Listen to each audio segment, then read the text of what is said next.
All right, this is a brand of Back to Nature's chocolate chunk cookies, non-GMO project verified, and they don't put egg or dairy, but it shares the equipment with egg or dairy, or it might share the equipment with egg or dairy. I don't even remember what I read, whatever. They're too dry. That's the thing I don't like about these cookies. They're too dry. They need to improve the texture of it and make it more moist. It's too dry. Biggest thing that's what I don't like about these. But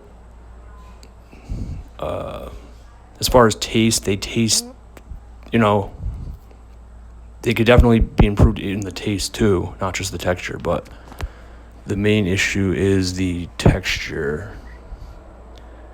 Oh, made on the same equipment that processes egg and milk.